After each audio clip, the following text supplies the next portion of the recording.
টানা ৫ বার premier league জিতে অনন্য এক রেকর্ড গড়েছে বসুন্ধরা কিংস। ২০১৮ সালে ক্লাবটির যাত্রা শুরুর পর থেকে একের পর এক সাফল্য পেয়ে যাচ্ছে কিংসরা। অস্কার ব্রুজনের অধীনে সব মিলিয়ে ১১টি শিরোপা জিতেছে কিংস। এবার রোমানিয়ান ভ্যালেরি-তিতেকে নতুন কোচ হিসেবে নিয়োগ দিয়েছে বসুন্ধরা। নতুন কোচের অধীনে এই মৌসুমে কেমন দল গড়বে বসুন্ধরা, সেই খোঁজ নিয়েছেন হাসান মেহেদী।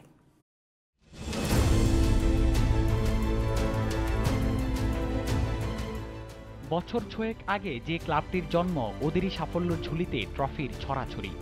টানা ৫ বার প্রিমিয়ার লিগ জেতার সাথে বসুন্ধরা কিংস মোট ১১টি শিরোপা জিতেছে কোচ অস্কার ব্রুজনের অধীনে।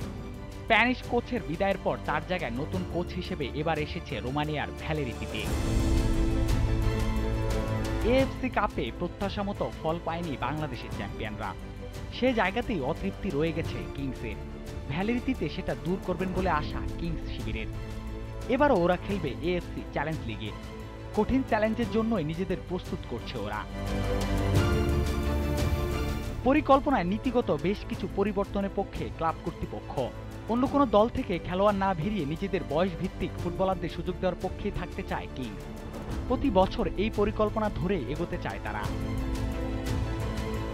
প্রতিদ্বন্দ্বী আবাহনী যেখানে ১৪ জন নতুন খেলোয়াড় নিয়েছে, সেখানে বসুন্ধরা নিচ্ছে মাত্র একজন। গেল মৌসুমে ধারে ব্রাদার্সে খেলা ফরোয়ার্ড রাব্বি হোসেন রাহুলকে ফিরিয়ে আনছে ক্লাবটি। অন্যদিকে ধারে পাঠানো হচ্ছে তৃতীয় গোলকিপার মেহেদী ও মিডফিল্ডার সাব্বির হোসেনকে। নামের দিকে না চেয়ে কিংস এবার ছেড়ে দিচ্ছে তৌহিদ, মতিন মিয়া, ইব্রাহিম, আমিনুর, বিপ্লু, মাসুক মিয়া ও ইয়াসিন আরাফাতকে। তবে মূল দল ঠিকই ধরে রেখেছে কিংস। দুই গোলকিপার জিকো মেহেদীর সঙ্গে থাকছেন তরুণ আসিফ ও শাহিন। রক্ষণে যথারীতি সাদ, রিমন, বিশ্বনাথ, তপু বর্মন, তারিক কাজী ও টুটুল। মিডফিল্ডে থাকছেন দুই সোহেল রানা, মজিবর ও রফিকুল। ফরওয়ার্ডে দেখা যাবে পরিচিত মুখ রাকিব, মুরসালিনদের। বিদেশি খেলোয়াড়দের তালিকাতেও নেই খুব বেশি পরিবর্তন।